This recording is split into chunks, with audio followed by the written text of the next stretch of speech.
हरे कृष्ण सभी वैष्णव के चरणों में नमस्कार। ओम अज्ञानतिमिरन्धस्य ज्ञानाञ्जनशलाकया चक्षुरुन्मीलितं येन तस्मै श्रीगुरवे नमः। श्रीचैतन्यमनोभीष्टं स्थापितं येन भूतले स्वयं रूपः कदा मह्यं ददाति स्वपदान्तिकं। वाञ्छाकल्पतरुभ्यश्च कृपा सिन्धुभ्य एव च पतितानां पावनेभ्यो वैष्णवेभ्यो नमो नमः। श्रीकृष्ण चैतन्य प्रभु नित्यानंद श्री अद्वैत गदाधर श्रीवासादि गौरभक्तवृंद। हरे कृष्णा कृष्णा कृष्णा हरे हरे, हरे राम राम राम हरे हरे। सभी वैष्णव का स्वागत है आज की वाल्मीकि रामायण कथा में। षष्ठ सर्ग, छठा सर्ग, उसी में आगे बढ़ते हुए अयोध्या की परिस्थिति हम देख रहे थे, किस प्रकार से वहां पर बहुत ही गुणी प्रजा रहती थी और उन्हीं का आगे वर्णन है।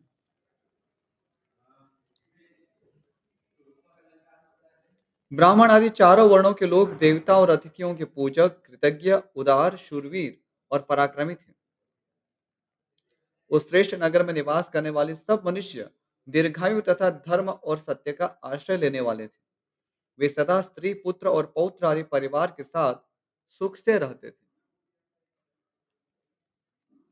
क्षत्रिय ब्राह्मणों का मुंह जोते थे, वैश्य क्षत्रियों की आज्ञा का पालन करते थे और शूद्र अपने कर्तव्य का पालन करते हुए उपयुक्त तीनों वर्णों की सेवा में संलग्न रहते थे।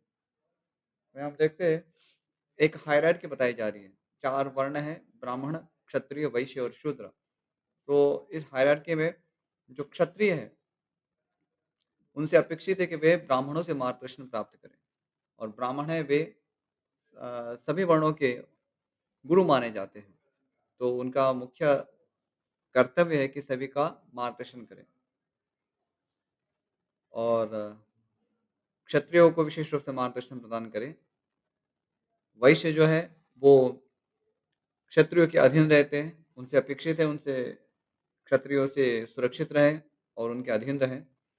और जो शूद्र है, वो सभी वर्णों की सेवा में संलग्न रहे। कई बार इस हायरार्की को बहुत ही अन्यथा प्रस्तुत किया जाता है, जैसे ये एक शोषण के लिए है। जो समाज में जो ऊपर का वो जो वर्ग है, वो नीचे वर्गों का शोषण करता है, इस रूप में उसको प्रदर्शित किया जाता है। लेकिन ऐसा अ, जो दृश्य जो है, जो हमें दिखाया जाता है, वो असत्य है। क्योंकि समाज में कहीं पर भी हम रहेंगे, हमें एक हायरार्की में जीना ही पड़ता है और ये हायरार्की एक व्यवस्था दिखाती है। ज़रूरी नहीं है कि उसमें शोषण ही हो रहा हो। तो यहाँ जो अ, जो द्विज है, उनको सबसे पहले तो गुरुकुल में प्रशिक्षित किया जाता है और तब ये हायरार्की में ऐसे जी रहे हैं। आज की परिस्थिति में तो गुरुकुल में कोई प्रशिक्षण मिल ही नहीं रहा है किसी को और फिर ऐसी हायरार्की बना रहे हैं। तो वस्तुतः देखें तो अभी जो मॉडर्न सोसाइटी की हायरार्की है, वहाँ शोषण की अधिक संभावना है, क्योंकि वहाँ अनट्रेन्ड लोग हायरार्की में कार्य कर रहे हैं। जबकि ट्रेन्ड लोग जो जब है, गुरुकुल से प्रशिक्षित है, तो वो लोग ऑलरेडी उनको ज्ञात है कि एक परिवार की भावना में जीना वो सीखे हैं। धर्म का विचार उनमें अ, परंपरा से, परिवार से, गुरु शिष्य परंपरा से उन्हें प्राप्त हुआ है। तो वो इस हायरार्की का दुरुपयोग नहीं करेंगे। हाँ, इसमें ऐसी संभावना तो हमेशा से ही है कि समाज में इतने बहुतायत में जब लोग धर्म का पालन कर रहे हैं, तो क्वचित कहीं थोड़ा-सा दूषण, लेकिन इसका अर्थ है ये नहीं है कि ये मेजॉरिटी ऑफ पीपल, अधिकतर लोग इस प्रकार से अधार्मिक होते हैं। ये इसका ऐसा हम निष्कर्ष नहीं निकाल सकते। आज आज की स्थिति में हम देखते हैं कि समाज में बहुत ही उथल-पुथल है, आर्थिक सामाजिक व्यवस्था में, लेकिन फिर भी अच्छे लोग होते ही हैं अपवाद के रूप में। इसी प्रकार से आप कितनी भी अच्छी व्यवस्था बना देंगे, वहाँ पर व्यवस्था का दुरुपयोग करने वाले कुछ प्रतिशत लोग हो सकते हैं, तो उसको नकारा नहीं जा सकता। लेकिन इसका अर्थ ये भी नहीं कि हम पूरी सिस्टम को ही हटा दें। जो धर्म का शिक्षण पहले दिया जाता था, उसको ही हम निकाल दें और हम धर्मनिरपेक्ष हो जाएँ। जो आज बहुत नारे लगते हैं इसके कि हम भारत धर्मनिरपेक्ष राज्य हैं। वस्तुतः जो ऐसा दावा करते हैं कि हम धर्मनिरपेक्ष हैं, वस्तुतः वो एक पशुता का सूचक है। यदि आपके जीवन में धर्म नाम का प्राधान्य नहीं है, धर्म एक वस्तु का प्राधान्य नहीं है, तो दूसरे शब्दों में तो आप यही कहना चाह रहे हैं कि आप एक पशु हैं। धर्मेण हीनः पशुभिः समानः। तो हमारी संस्कृति में तो यही कहा गया है कि जहाँ धर्म का स्थान नहीं है, वो पशु है। इसको हम अलग-अलग प्रकार से कह सकते हैं कि नहीं, हम किसी एक धर्मों को प्रधानता नहीं देते, इस तरह से हमें धर्मनिरपेक्ष समझना चाहिए।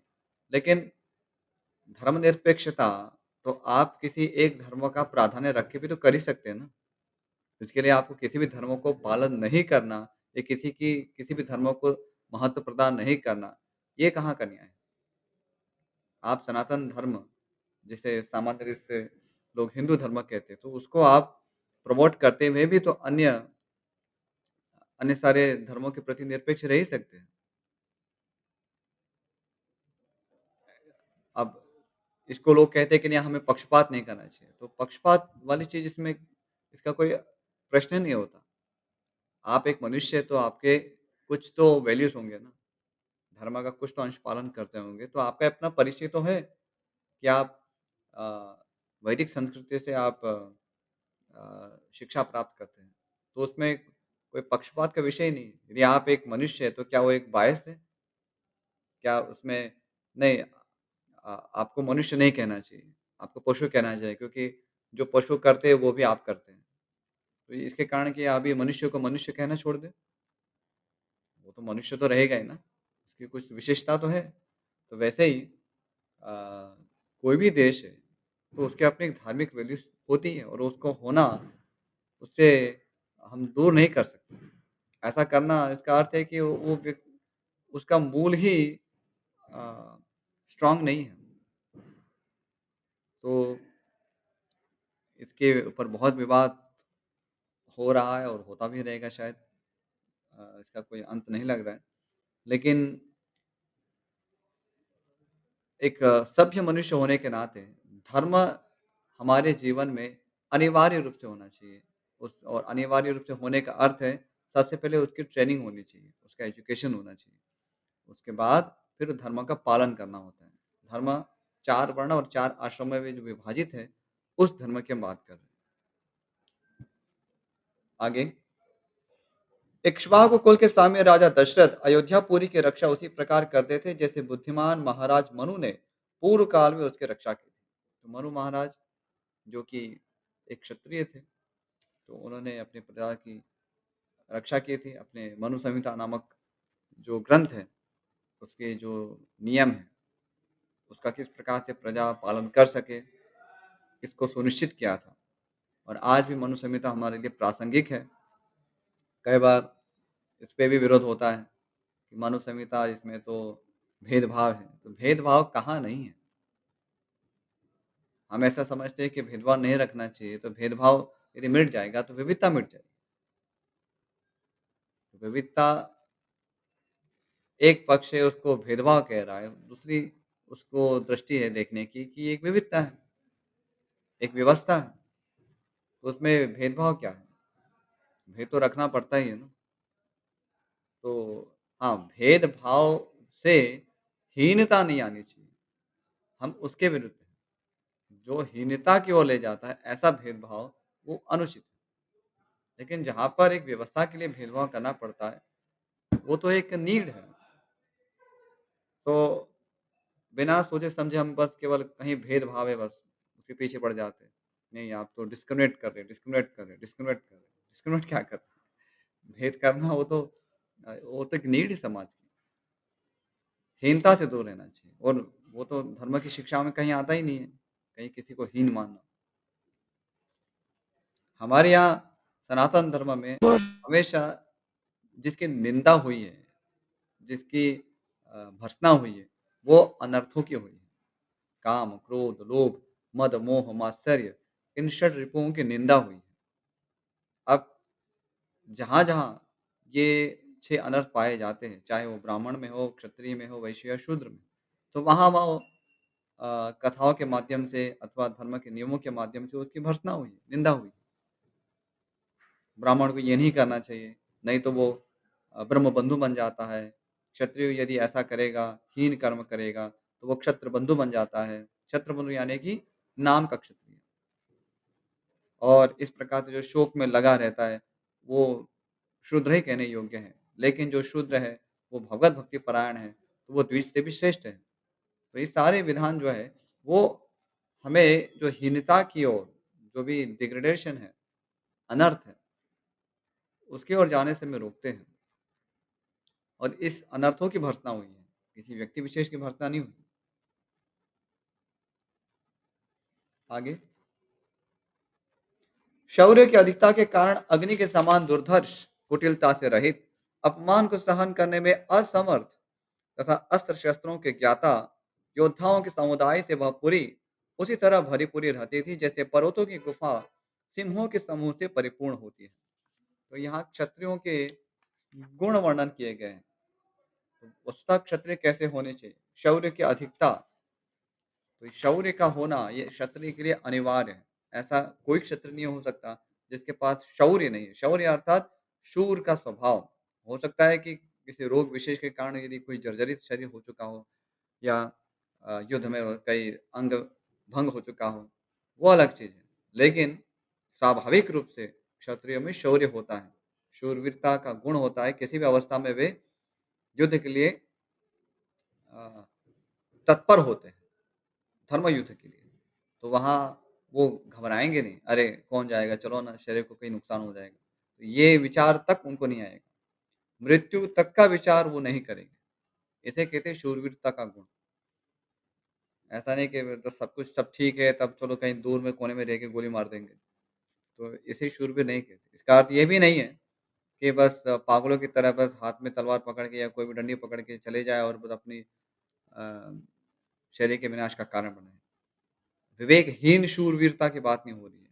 लेकिन जहाँ पर अवसर है, वहाँ पर युद्धे च अपलायनम, यहाँ युद्ध से नहीं भागना। अब ये अनिवार्य है, तो हम लड़के रहेंगे भले ही उसके लिए शरीर का बलिदान ही क्यों ना करना पड़े। तो एक क्षत्रिय का गुण है, इसलिए वे अग्नि के समान दुर्धर्ष होते हैं। तो अग्नि जैसे उनका प्रचंड वेग होता है, तो वो जब एक बार फैलती है, तो अपना प्रभाव दिखाए बिना नहीं रह सकती। तो इसी प्रकार जो क्षत्रिय है, उसमें तेज होता है। फिर कुटिलता से रहित, ये वास्तविक जो क्षत्रिय उसके गुण हैं, कुटिलता से रहित अर्थात वक्रता नहीं है उनमें। तो जो वो कहते हैं, उसको वो करते हैं। तो कथनी और करनी दोनों में कोई अंतर नहीं है। कई बार क्षत्रियों को अ, वक्रता का प्रयोग भी करना पड़ता है, जिसको हम डिप्लोमेसी कहते हैं। लेकिन वो केवल धर्म की रक्षा के लिए ही करते हैं। अन्यथा उनके हृदय में धर्म की दृष्टि से देखेंगे तो कोई इसमें कुटिलता या वक्रता नहीं है। तो जो वो कह रहे हैं, उसको वो करेंगे ही। वचन का पालन करना उनके लिए एक बहुत बड़ी चीज़ मानी जाती है। यहाँ तक कि इसके लिए यदि वो प्राण भी देने को तैयार हो जाना पड़ता है, तो ये क्षत्रियों का गुण है। अपमान को सहन करने में असमर्थ, ये विशेष गुण है क्षत्रियों का। तो क्षत्रिय है, वे अपना अपमान कदापि सहन नहीं कर सकते। एक बार वो मृत्यु का वरण कर लेंगे, लेकिन अपमान को सहन नहीं कर सकते। क्योंकि यहाँ पे अपमान कोई एक निजी अपमान की बात नहीं हो रही, क्योंकि क्षत्रिय है, वे अपने शौर्य के लिए, अपने कुल परंपरा का प्रतिनिधित्व करते हुए धर्म की रक्षा कर रहे होते हैं।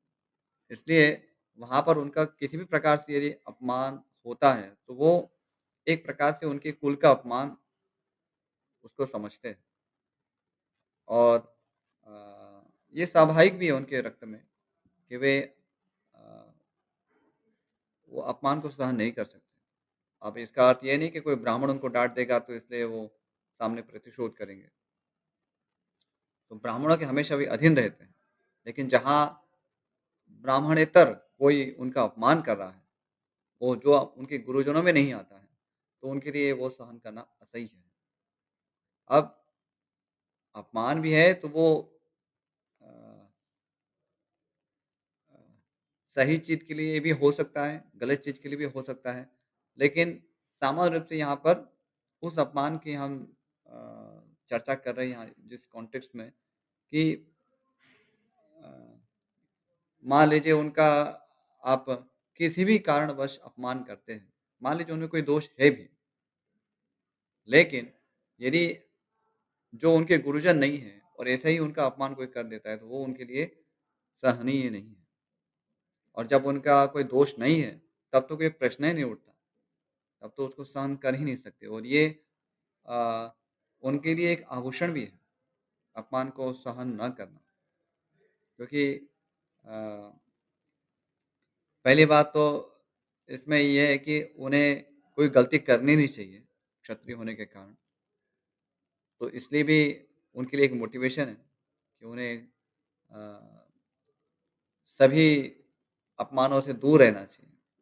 और दूसरा अपमान अ, जब उनका कुछ होता है, तो वो उनका केवल अपमान नहीं है, उनकी जो प्रशिक्षण है, उनके पीछे जो मेहनत की गई है, उनका जो परिवार है, उनका कुल है, तो सभी का एक अपमान है। इस तरह से उसको वो देखते हैं। ये उनका क्या कहेंगे इनबिल्ट नेचर है कि वो उसको इसी प्रकार रिलेट करते हैं। इसलिए उनके लिए ये संभव नहीं है कि ऐसे कोई भी अपमान को पी जाना सरलता से। और अस्त्र-शस्त्रों के ज्ञाता थे, तो उनको वो नॉलेज होना चाहिए, कैसे अस्त्र-शस्त्र आज के कॉन्टेक्स्ट में भी वो चलाना आना चाहिए। यदि बंदूक है, तो बंदूक जो भी है यदि प्रजा की रक्षा करनी है, तो उसके लिए जो भी कौशल ज़रूरी है, वो आना चाहिए। आगे, काम्बोज और बाहलिक देश में उत्पन्न हुए उत्तम घोड़ों से, वनायु देश के अश्वों से तथा सिंधु नद के निकट पैदा होने वाले दरियाई घोड़ों से, जो इंद्र के अश्व उच्च श्रवा के समान श्रेष्ठ थे, अयोध्या पूरी भरी रहती थी। वहाँ अलग प्रकार के देश के घोड़ों का वर्णन किया गया है। सामान्य रूप से हम घोड़े आजकल देखते नहीं हैं, कभी देखते भी होंगे तो शादी के दौरान ही होते हैं, एक औपचारिकता के लिए, ठीक है, पहले जैसे घोड़ों का प्रयोग किया जाता था। तो उसी प्रसंग में हम घोड़ों का दर्शन कर पाते हैं। लेकिन पहले जो ट्रांसपोर्ट हुआ करता था, विशेष रूप से क्षत्रियों के मध्य और कुछ हद तक वैश्य भी, तो वो उसमें अश्वों का प्रयोग करेंगे और पर्टिकुलरली यहाँ पे जो क्षत्रिय हैं, चूँकि उन्हें युद्ध में लड़ना है, बहुत डिस्टेंस ट्रैवल करना है, तो वो हाई क्वालिटी के घोड़े जो हैं, वो रखा करते थे और घोड़े को रखना, वो कोई छोटी चीज़ नहीं है। घोड़े का घोड़े को रखना यानी कि उसको बहुत केयर करनी पड़ती है। मैं उसको इतने अधिकार से क्यों कह रहा हूँ क्योंकि हमने उसका अ, कुछ अंश तक उसका अनुभव किया है। हमने एक प्रयोग के लिए एक घोड़ा के यहीं से उधार हम ले आए थे, हमारे नंदग्राम में और वहाँ पर हम उसका देखभाल करने का प्रयास कर रहे थे। लेकिन थोड़े दिनों में ही हमें ज्ञात हुआ कि ये हमारे लिए संभव नहीं होगा क्योंकि घोड़ा है उसको एक प्रकार से रॉयल एनिमल कहा जाता है। तो रॉयल एनिमल अर्थात उसकी ट्रीटमेंट भी इतनी रॉयल ही करनी पड़ती है। उसका भोजन अच्छी तरह से उस पौष्टिक हो, उसका ध्यान रखना पड़ता है। तब जाके वो अपना कार्य भी ढंग से कर सकते हैं। नहीं तो आप ले आके घोड़ा ले आके उसको बकरी की तरह चारा डालेंगे और उसको कुछ न कुछ करवाते रहेंगे। वो आप चाहे तो ऐसा कर सकते हैं लेकिन उसमें घोड़े से आप बहुत लाभ नहीं प्राप्त कर सकते। और घोड़ा भी आपके प्रति फिर क्या भावना रखेगा?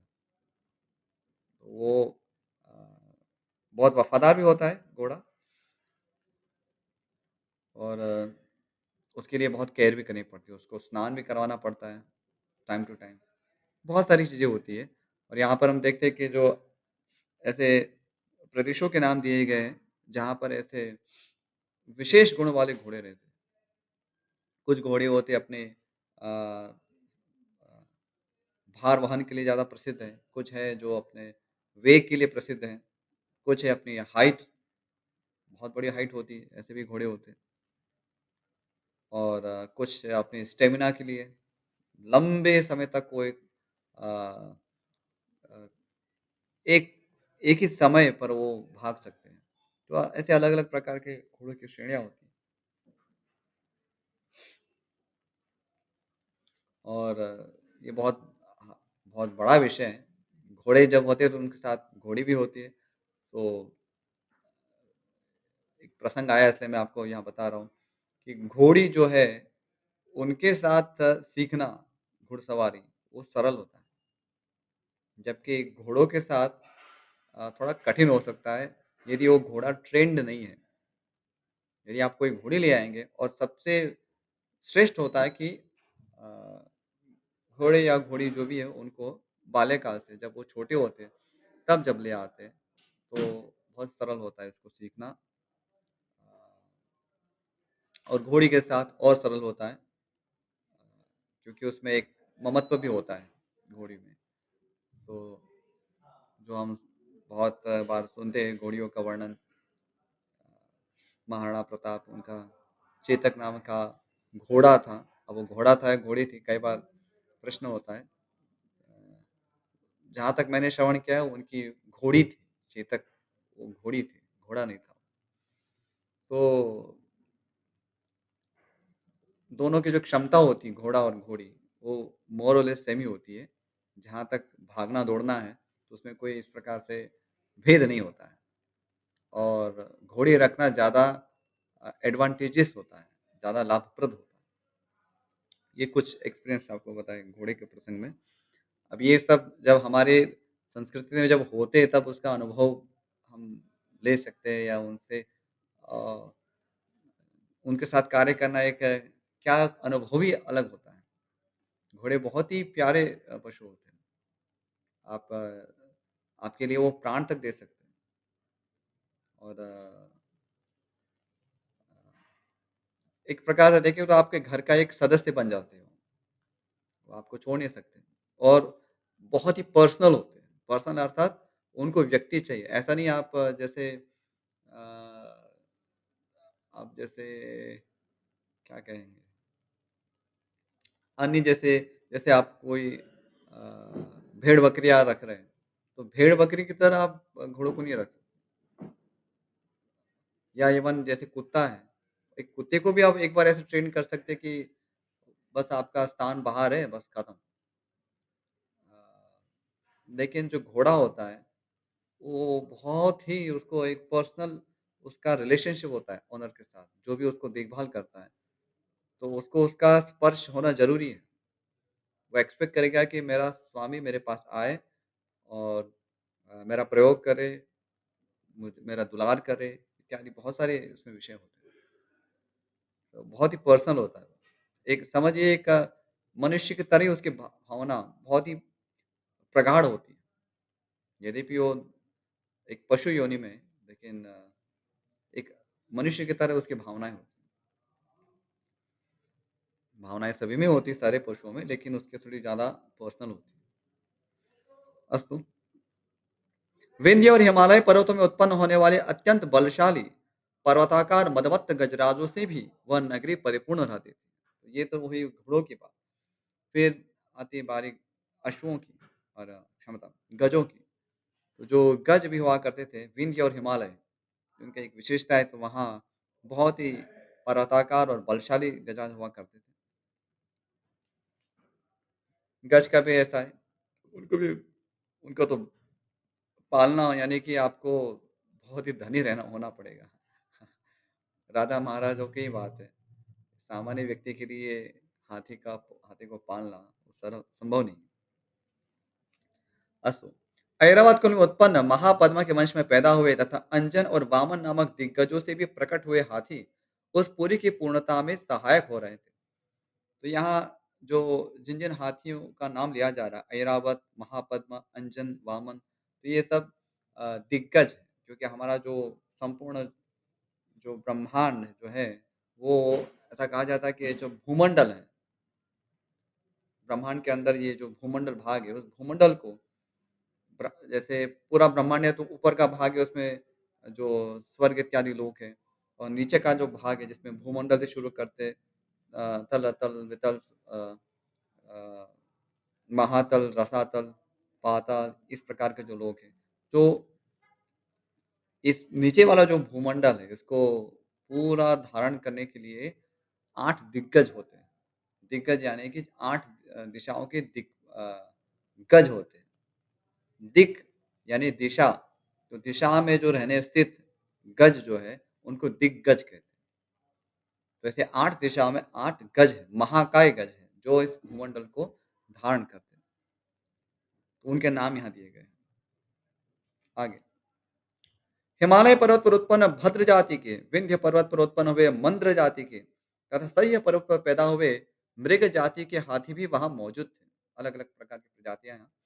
भद्र, मंद्र और मृग इन तीनों के मेल से उत्पन्न हुए संकर जाति के, भद्र और मंद्र इन दो जातियों के मेल से पैदा हुए संकर जाति के, भद्र और मृग जाति के संयुक्त से उत्पन्न संकर जाति के तथा मृग और मंद्र इन दो जातियों के सम्मिश्रण से पैदा हुए पर्वताकार गजराज भी, जो सदा मदोन्मत्त रहते थे, उस पुरी में भरे हुए थे।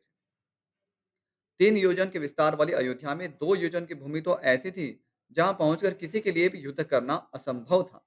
इसलिए वह पूरी अयोध्या इस सत्य एवं सार्थक नाम से प्रकाशित होती थी, जिसमें रहते हुए राजा दशरथ इस जगत का यानी कि अपने राज्य का पालन करते थे। तो ये उसकी पूरी की विशेषता थी। जैसे चंद्रमा नक्षत्र लोक का शासन करते हैं, उसी प्रकार महातेजस्वी महाराज दशरथ अयोध्यापुरी का शासन करते थे। उन्होंने अपने समस्त शत्रुओं को नष्ट कर दिया था, जिसका अयोध्या नाम सत्य एवं सार्थक था, जिसके दरवाजे और अर्गला सुदृढ़ थे। अर्गला यानी कि जो चेन होती है, जिससे जो श्रृंखला होती है, लोहे की श्रृंखला, जिससे दरवाजे बंद किए जाते हैं, उसको यहाँ अर्गला कहते हैं। जो विचित्र गृहों से सदा सुशोभित होती थी, सहस्त्र मनुष्यों से भरी हुई उस कल्याणमयी पुरी का इंद्र तुल्य तेजस्वी राजा दशरथ न्यायपूर्वक शासन करते थे। ये बहुत अद्भुत वर्णन हुआ अयोध्यापुरी का। अभी आगे चल के वहाँ के जो मंत्री हैं, उनके क्या गुण हैं, वो किस प्रकार से महाराज दशरथ को सहायता प्रदान करते थे शासन में, उसका वर्णन आएगा। तो यहाँ ये अध्याय पूर्ण होता है। इस विषय में यदि कोई प्रश्न हो, शंका हो, कोई जिज्ञासा हो तो पूछ सकते हैं। विद्या के प्रभु। जी प्रभु जी, किसी का प्रश्न है तो पूछ सकते हैं।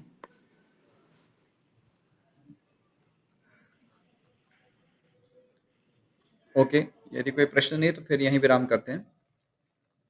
वाञ्छाकल्पतरुभ्यश्च कृपा सिन्धुभ्य एव च पतितानां पावनेभ्यो वैष्णवेभ्यो नमो नमः। श्रीमद् वाल्मीकि रामायण की जय, श्रीमद् वाल्मीकि मुनि की जय, श्रील प्रभुपाद की जय। सभी वैष्णवों का बहुत बहुत आभार रामायण कथा में जुड़ने के लिए। हरे कृष्ण, थैंक यू। हरे कृष्ण प्रभु जी, दंडवत